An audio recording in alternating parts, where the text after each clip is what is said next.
Al Jazeera's Viewfinder is a long-term project designed to discover, develop, and showcase new documentary talent and their films. The project expands on Al Jazeera's mission to bring voice to the voiceless.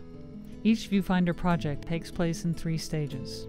First, there is a region-wide open call, followed by a workshop, where a select number of filmmakers gather for mentoring and furthering their craft. Viewfinder Latin America is the inaugural project.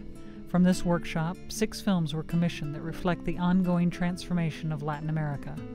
Following an intense week of exercises, discussion, and interaction in Montevideo, Uruguay, we sat down with these filmmakers to explore the role of documentaries in Latin America today. Led by our 2 mentors, Patricia Barrero and Rodrigo Vasquez, the gathering of visual storytellers spoke candidly on the impact they want their films to have and how they want to affect change in their communities. Bueno, vamos a evaluar un poco la situación del cine latinoamericano desde la perspectiva de los países de cada uno y hablando de la motivación de la película individual que presentaron aquí para realizar con Al Jazeera y llevar esa idea a aplicarla a cómo es la situación del panorama del cine en los países de origen. La gran lucha que se está dando, por lo menos en Argentina, se está viendo muy reflejada esa lucha por llegar a tener más opciones de transmitir. En la mayoría de las comunidades se da que los poderes privados están en alianza, de hecho, con los poderes políticos. Así que desde una dualidad, es decir, no una diversidad, sino una dualidad de voces, tenemos una sola voz que se puede transmitir. Y en cuanto se produce contenido, yo creo que en realidad siempre lo que se tiene que hacer es reflejar ese tipo de contradicciones. Entonces lo que se ve en televisión los últimos años es algo que no termina reflejando contradicción, sino que termina reflejando algo, un lugar, algo que pasa. Bueno, ¿por qué no pasamos a Brasil? Quería preguntarte, Luciana, que reflejes un poquito en este tipo de preguntas, ¿no? Dentro de Brasil, por ejemplo, el papel que ha jugado el documental en documentar algunos cambios de la sociedade. Eu só queria começar com um documentário que realmente marcou a minha vida, assim, como uma reflexão do que se passa no Brasil, que é o documentário do Eduardo Coutinho, que é o Cabra Marcado para Morrer, que a primeira parte foi feita em 1964 e teve que ser interrompido por 20 anos por causa da ditadura e foi terminado em 84. Então tem um intervalo de 20 anos entre a primeira e a segunda parte e que aborda essa questão da luta do homem do campo, né, da luta por terra, pelos seus direitos. E é impressionante como um filme que teve, né, seu início em 64 é tão atual hoje ainda, muito atual. É uma temática que é debatida ou é vista, ou não é debatida na verdade, assim, mas que você vê a luta, você vê assassinatos, principalmente na parte norte e nordeste do Brasil, por conta ainda de terra, de briga pela terra. E o documentário que eu trouxe, que eu propus aqui para Al Jazeera, para esse workshop, que é The Homeless World Cup, que trata de uma questão também muito presente hoje no Brasil, que é a questão da moradia, né? Do direito à casa. E é uma questão que é presente não só no Brasil, mas acho que em toda a América Latina e nos países em desenvolvimento. Então o Brasil hoje está meio no centro do olhar do mundo por conta de um crescimento econômico, social, que de fato aconteceu, mas que ainda luta com questões muito antigas. A gente está prestes a receber 2 grandes eventos, que é a Copa do Mundo e as Olimpíadas. E por conta disso, também houve um aceleramento de remoções de comunidades, de favelas. E esse filme acompanha a luta de uma favela por seu direito à casa, direito de continuar onde eles estão. Então, através de 2 personagens, a gente vai acompanhar essa trajetória, né, essa luta. Então, é um assunto muito atual, está acontecendo agora. Eu moro no Rio de Janeiro e eu estou vendo isso ali na minha frente, literalmente na minha frente. Então, não se fala muito de direitos dessas pessoas. Eu acredito que num país em crescimento, em qualquer lugar do mundo, remoções acontecem por conta de urbanização, de crescimento. Mas a maneira com que isso é tratado, como essas pessoas são tratadas, com a violação de seus direitos, que é uma questão que não é falada. ¿Qué me podrías decir sobre los derechos humanos de los habitantes de las favelas y de los lugares que están siendo removidos para construir villas olímpicas. ¿Se respetan sus derechos o no? Eu acredito que não, porque lhes é imposto uma situação. Eu acho que por mais que o governo tenha planos, eu acho que isso tem que ser debatido. ¿Por qué no continuamos en portugués con Fernanda ahora? Cuéntanos también cuáles son las transformaciones, los desafíos, los cambios que tú quieres captar a través de tu proyecto y reflejar esa realidad de tu país, de Brasil, de cómo también se está transformando rapidamente. Claro. Eu acho que tem uma questão do Brasil, mas também tem uma questão da América Latina toda, que os países agora, existe uma mudança geopolítica de forças no mundo. Enquanto a Europa está passando por uma crise econômica grande, o Brasil e a América Latina estão passando por um outro momento, e o Brasil principalmente desenvolvido, com milhões de pessoas integrando uma nova classe média, com a mudança de forças entre a Europa, a África e o Brasil, o fluxo de imigração muda. Agora os espanhóis e os portugueses estão vindo para cá, para imigrar mesmo. E como é que será que... E os africanos também, enfim, e outras nações, os haitianos que chegam ao Brasil aos montes. Mas como é que será que a gente está recebendo esses imigrantes diferentes, negros também, dentro do nosso país? Eu acho que a atualidade do tema é essa. O mundo, na verdade, está mudando, as forças estão mudando. E como é que isso é refletido nas populações? Puedes comentarnos también en cuanto a los medios de comunicación, que también son bastante poderosos. Brasil exporta producciones de televisión, pero ¿cuáles esos espacios? Si existen o no, el papel del documental en cuanto a la historia específica que tú quieres contar. Em si, que a questão do racismo é uma questão velada no Brasil. Se você fala no Brasil que existe racismo, as pessoas vão falar, não tem. Olha só, somos todos misturados, não tem racismo. Então não é uma questão que é facilmente abordada, não está nos meios de comunicação. A própria população não admite que isso exista, mas que consiga captar essa sensibilidade que tem a ver com racismo. Eu não conheço, acho difícil de fazer sim, é um tema bastante sensível, mas eu acho super necessário, porque principalmente agora é como a gente consegue visualizar, através do outro, através do outro que tá chegando, talvez a gente consiga olhar para a nossa própria identidade, para como a gente, como nação, se comporta e tem se comportado. Y en tu experiencia, en tu conocimiento, en Brasil, ¿quién hace los documentales y para quién los hace? Eu acho que existem os grandes documentaristas, né, que são os que fazem, que constroem um pouco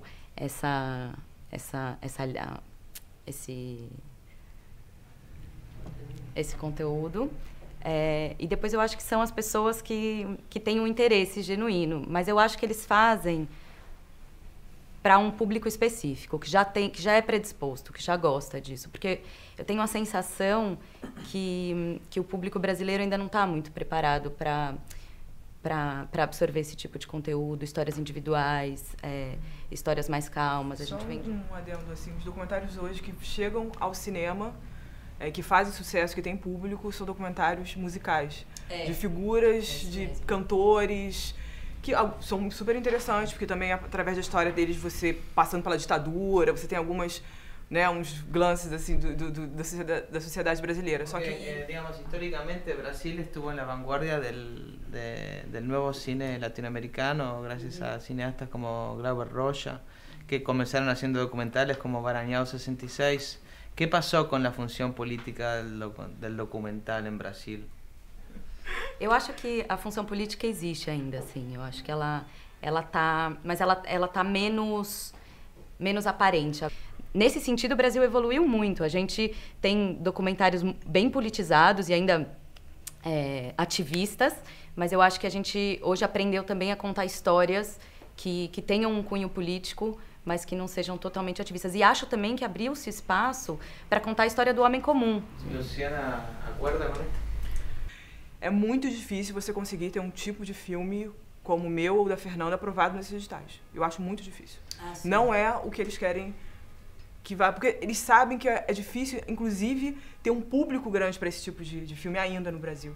Então eles querem ter a marca deles associados a grandes documentários que podem chegar ao cinema.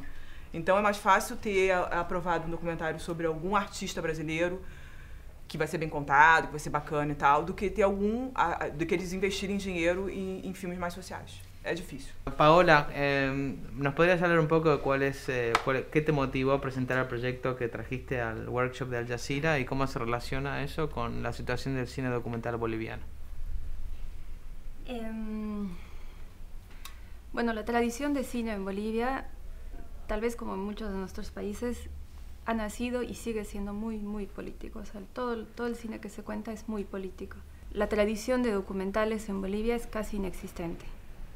No somos conocidos como un país documentalista y realmente se puede contar a las personas que hacen esto con los dedos de una mano. ¿Nos podrías contar cuál es la motivación que tuviste para presentar este proyecto al workshop de Al Jazeera y cómo se relaciona con la situación del cine boliviano en lo documental? Yo me inspiré por un artículo de periódico y es un poco lo que decía Fernanda, que hay diferentes formas de ver las cosas que están ocurriendo en nuestros países y no necesariamente. El problema que ocurre tanto en ficción como en documental es que la gente se voltea hacia los temas que estás escuchándolos todos los días en la televisión, en las noticias. Pero basta mirar la cabeza hacia cualquier lado y uno encuentra una historia que seguramente está afectada por toda la coyuntura nacional y mundial, pero que ahí hay historias más humanas, digamos, y más personales, que también son interesantes de contar y que también reflejan nuestra actualidad de cierta forma, ¿no? El personaje cuéntanos un poquito más de la temática del personaje. Escuchamos sobre todo a políticos que quieren resolver siempre nuestros problemas, ¿no? Sobre todo si están en campaña, pero que lleguen a resolverlo, si lo logran durante su gestión, realmente es un logro, y creo que son muy pocos.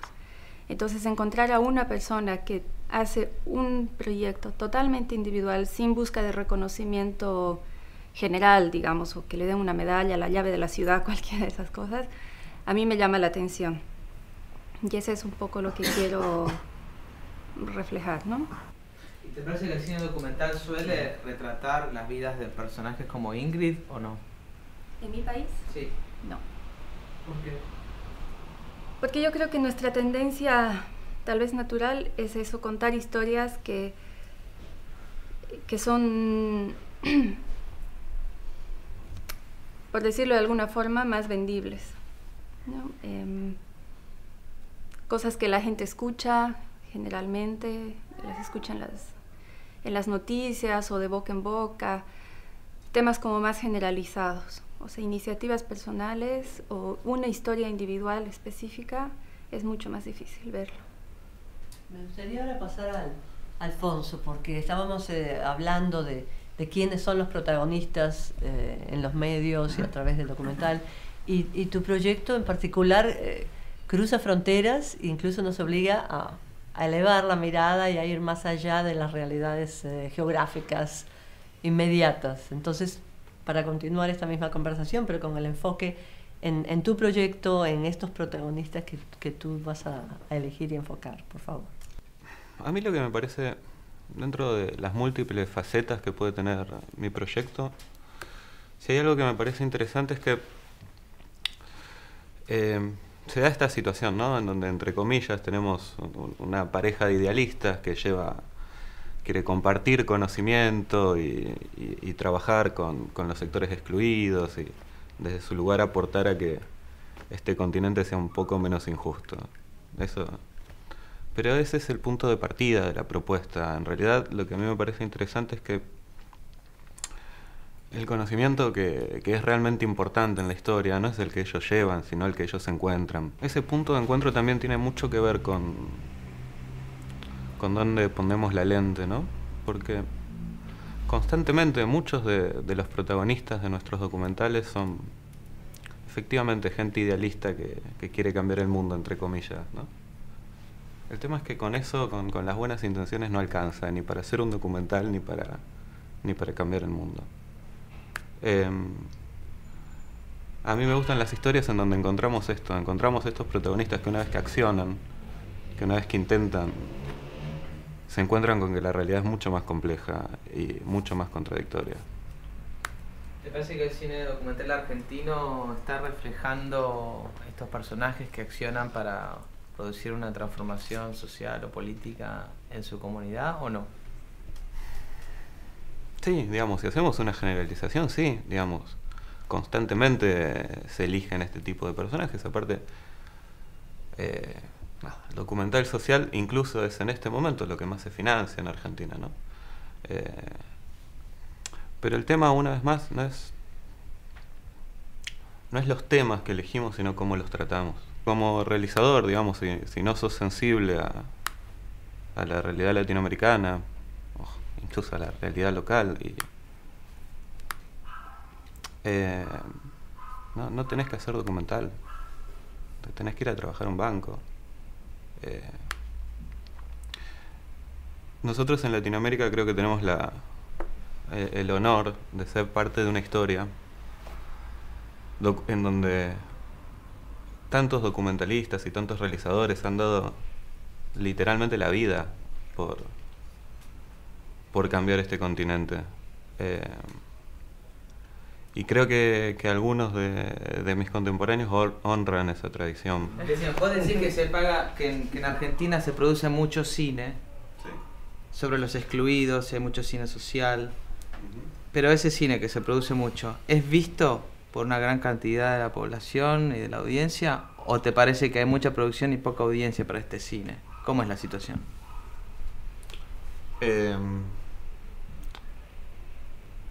Yo creo que el documental, y el documental social en particular, tiene su público, ¿no? Tiene su pequeño público, eso es así. No es parte el gran público, no mira documentales en general. Que ese es otro desafío, ahí sí lo podemos anclar con McLuhan. Es decir, cómo contamos lo que queremos contar de manera de que sea interesante para mucha gente y no para ese pequeño grupo al cual ya de antemano le interesan este tipo de propuestas. Que no alcanza con que la historia sea buena, no alcanza con nuestras buenas intenciones. Lo que hacemos tiene que ser interesante, tiene que ser entretenido. Y muchas veces lo perdemos de vista eso. Y el estilo de Witness muchas veces es contar una historia personal a través de una historia, de una perspectiva personal, entender un problema social más complejo, más general. ¿Te parece esto se suele hacer en Argentina o es un tipo de cine que no se cultiva tanto? No, yo creo que hay poca tradición de documental observacional. Creo que hay mucha más tendencia al documental histórico, al documental de archivo. Digamos, hay ejemplos, digamos, también ejemplos encontramos en todos lados. Pero no, la tendencia no es a abordarlo formalmente de esta manera las historias.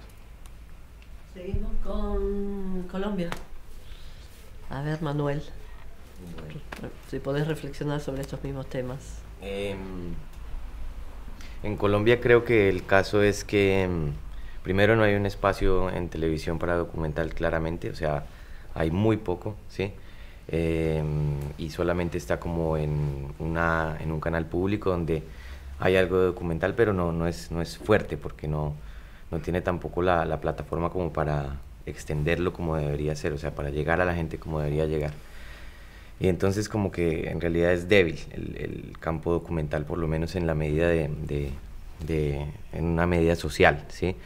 De cómo lo vemos, si el país lo está viendo o no lo está viendo, sí, es difícil, no hay. ¿Y cuáles son las voces ausentes que tú querés traer a que el público conozca? Sí, otra cosa que pasó es que se volvió como completamente monotemático el documental en algún punto, desde afuera y desde adentro de Colombia, con todo lo que es el narcotráfico y el conflicto armado. Entonces todo se volvió eso, y yo de alguna manera también entré en esa dinámica y ya también como que también me reevalué a mí mismo, sí, porque resulta que entonces llegaba también el punto que cuando hablabas con algunos editores, comisionistas de otros canales y de entrada te planteaban, bueno, pero yo quiero narcotráfico o guerrilla, ¿sí? O sea, y les llegas con otra historia, no, entonces como que ahí empezabas a entrar en esa dinámica. Lo que a mí personalmente me gusta del proyecto que estoy presentando acá es que una de las cosas, bueno, que me gusta es que precisamente da la oportunidad como de tomar primero otra historia, ¿sí?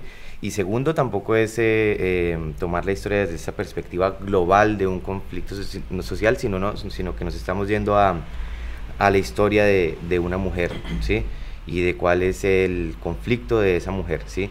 Y a través de ella vemos las cosas, pero lo hacemos así, y no lo hacemos al contrario, no lo hacemos como viendo la sociedad y después a ella, sino no ella, y ella como personaje, ¿sí? Y ahí también pues me parece que es muy bueno lo que estamos logrando acá con eso, pues también por la perspectiva observacional y todo esto, y que es que da esa oportunidad de como en la dramaturgia y en la escritura que dicen mucho que las pequeñas historias al final son la gran historia porque te puedes conectar con esa pequeña historia muy fácilmente. Y digamos, la imagen que crean los documentales que hacen desde afuera sobre Colombia, ¿te parece que reflejan la realidad colombiana como la ves o te parece que no? Digamos que lo que creó ese mundo documental monotemático del narcotráfico mostró muchas veces cómo se puede manipular la realidad, ¿no? O sea, el hecho de haber visto tantos documentales, digamos, sobre Pablo Escobar, cuántos documentales se han hecho, ¿sí? Y te pones a verlos y analizarlos y empiezas a notar que definitivamente puedes manipular la realidad, ¿sí? Y que en muchos casos, obviamente, pues por ser una historia que involucra como tanta violencia y genera curiosidad, de eso es de lo que se agarran, ¿no? Y entonces muchos que yo vi que se hicieron desde afuera, en realidad lo que hacían era exagerar la realidad, ¿sí? Exagerarlo todo, ¿sí? Mostrar como esto es muy violento, esto es muy desolador, esto es muy extraño, ¿sí? Y no era así definitivamente. ¿Y esta creación de estereotipos te condiciona de alguna manera como realizador a la hora de pensar ideas para documental? Sí, o sea, por lo menos creo que sí me afectó y digamos que ya, como decía, ya también empecé a reevaluarme, ¿sí? Sobre eso mismo y decir como no, pues si hay que salir de eso, hay que hacerlo desde acá. O sea, yo también siendo el primero de decir no, vamos a reevaluarlo y siempre que te metes a un proyecto es como bueno, pero ¿cómo hacemos para dar un paso más por lo menos, ¿no? O sea, si te piden de pronto que hagas un documental que te lleva otra vez como a los mismos estereotipos, por lo menos saber que puedes dar un paso más allá, ¿sí? Para sacarlo, ¿sí? Del estereotipo, por lo menos para generar otra cosa, para generar lo que es la realidad colombiana. Esto me hace pensar también en lo que en estos días estamos viendo sobre México, que le quería preguntar a Juan Pablo, porque es también mucho énfasis en violencia, mucho énfasis en narcotráfico, temas importantísimos, pero que también se ha convertido en algo estereotipado. Entonces, hablando de tu proyecto, de tu país, ¿qué reflexiones te despierta esto? Claro que en México, por varios años, los ojos del mundo han sido hacia el problema del narco, y hacia los muertos que cuelgan en los puentes, y hacia así, abiertamente es público que hay un problema de seguridad, y eso te condiciona como realizador de una manera, porque claro, puede haber como una tendencia, ¿por qué no hablar de eso? Y puede generar que el mundo como que parezca que todas las historias que están emergiendo del país tiendan hacia allá. A mí me parece muy importante y muy interesante voltear a ver el ente y los ojos hacia los ciudadanos. La televisión es muy claro, tenemos dos cadenas que manejan casi el total de las transmisiones y en su prioridad no está programar documentales y mucho menos que den voces a los... Claro, me parece muy interesante lo que dijiste pueden dar voces a los que no tienen voz, pero de una manera un poco más, yo lo diría, plástica, o un poco solamente narrar la situación como es la situación y no tratar de entender todo esto como parte de un contexto nacional. Ocurre que hay una nueva generación, la tuya es de una película sobre activistas jóvenes que tiene una preocupación medioambiental, ¿verdad?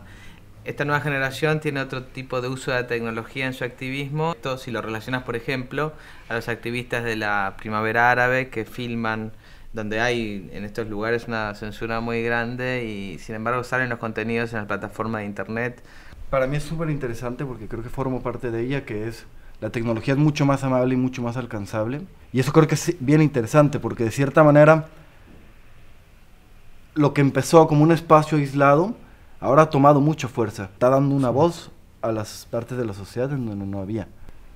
¿Por qué no redondeamos lo de México como hicimos con Brasil para un diálogo entre ustedes? Entonces, Juan Carlos, ¿qué más nos podés decir de este poder de convocatoria, de los nuevos medios? El género documental en México ha sido muy golpeado durante toda su historia.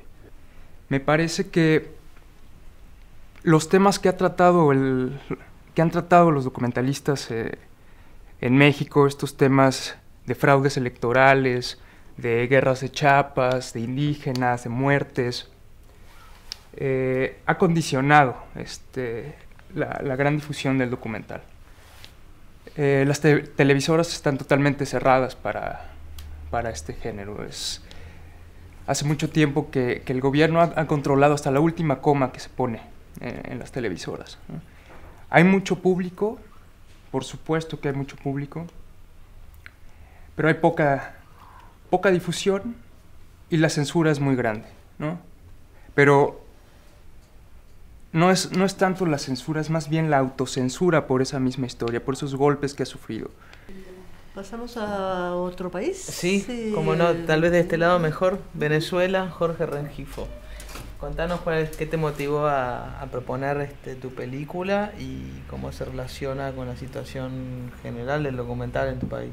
Lo que me gustó del proyecto es el hecho de que es un tema que se trata muy poco en general.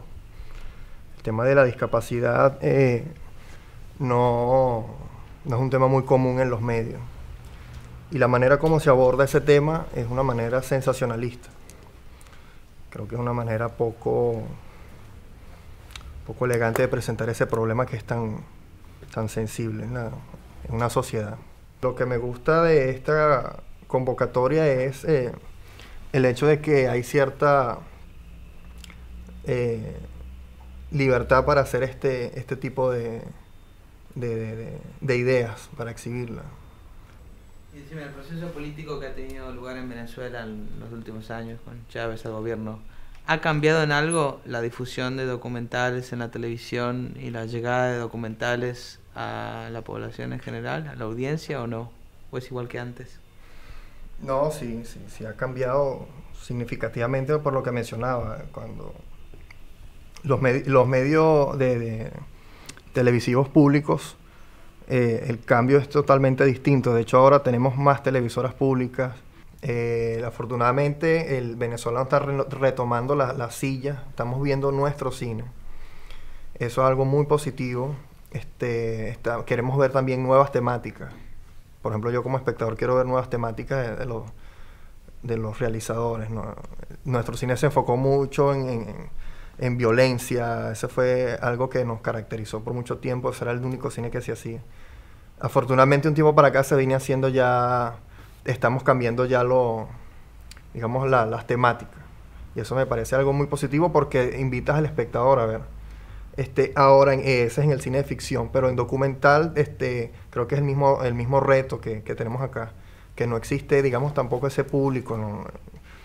Digamos que está acostumbrado a ver documentales de este tipo, como el que estamos presentando acá. Muchos proyectos que llegaron al workshop tenían que ver con la relación entre las poblaciones y sus recursos naturales y la explotación de los recursos naturales en América Latina. Parece un tema recurrente. ¿Por qué te parece que es así? Hacer una acotación, que creo que si algo caracteriza a Latinoamérica es su riqueza de recursos naturales y la explotación que ha tenido durante la historia de esos recursos naturales, y que obviamente esa riqueza que genera esa explotación nunca ha sido como equitativamente distribuida. Pero sí hay ahora, me parece, y espero que todavía más, como una tendencia a reinventarse y a entender que la relación con esos recursos naturales y a renovar la relación que tiene el latinoamericano con la tierra, sí creo que es una de las cosas que están pasando en Latinoamérica y que hay que hablar de ellas y que hay que decirlas. Lo increíble, digo, claro que había algo en común que nos llamaba ya en la convocatoria, ¿no? Pero bueno, que las realidades con matices y con están presentes, y de vuelta, ¿no? Como latinoamericanos vemos que hay muchas preocupaciones que son las mismas, ¿no? Y el desafío, una cosa que es muy importante de lo que nos machacaron en el taller, ¿no? Es que creo que nuestro desafío es lograr interesar, pero de alguna manera hay un fin que es el mismo, que es interesar a la gente, porque si no, de vuelta, como pasa muchas veces, el documental termina en un núcleo de gente predispuesta a oír del tema que ya conoce, y creo que parte de la idea es abrir, ¿no? Abrir que esto interese a más gente. Claro, a diferencia del cine, la televisión tiene esa característica que hay millones de personas que lo ven, entonces, y además hay que hablar con públicos diferentes, de culturas diferentes, y bueno, es un desafío, pero bueno, justamente es un arma efectiva si es que nosotros logramos que una gran cantidad de gente de culturas diferentes logre seguir la película, identificarse con el personaje y comprender una temática social. No sé qué opinan. De cierta manera, con reconstruir este nuevo discurso y poner nuevos temas en la agenda, sí es parte un poco desde nosotros. Y yendo un poco hacia el tema de la importancia que estemos conectados, creo que es vital, tanto como realizadores, como personajes, como ciudadanos. Al final, para mí ha sido como muy ilustrativo ver nuevos puntos de vista, tanto sociales, tanto en la manera de cómo filmarlos, tanto en la manera de cómo abordarlos, la manera de cómo distribuirlos. Creo que para mí ha sido como deslumbrante ver temas muy interesantes que están pasando en Latinoamérica y tenerlos como esa red de realizadores, me parece que es muy buena. Tanto. ¿A vos, Paola, de qué te sirvió encontrarte con tantos hermanas y hermanos latinoamericanos que hacen lo mejor? Creo que es lo que nos enriquece sobre todo son los puntos de vista, ¿no? Que sí tenemos todos problemas muy, muy similares y comunes, pero que como somos tan diversos, países tan diversos y gente tan diversa dentro de cada país, son estos individuales puntos de vista lo que nos enriquece y lo que a mí por lo menos me hace dar cuenta cuántas increíbles historias hay en todo lado. Si en cambio nosotros en vez de ser realizadores fuésemos abogados o contadores, nos hubiésemos agarrado los pelos en el hotel o algo parecido. Entonces, por tratarse de profesiones creativas, de una profesión creativa, digamos, las posibilidades que te da el intercambio con gente de otros lugares y otras perspectivas. Pero yo lo que puedo agregar en relación a eso es que nosotros al ser documentalistas independientes, al no tener una estructura atrás, encontrar gente, potenciales aliados, potenciales amigos, gente de confianza que nos pueda dar una mano en el resto de Sudamérica es algo que no tiene precio. Não, para mim o mais interessante é que qualquer dos temas poderiam se passar em qualquer dos países. Isso mostra como a América Latina está unida, de certa forma, nas suas temáticas.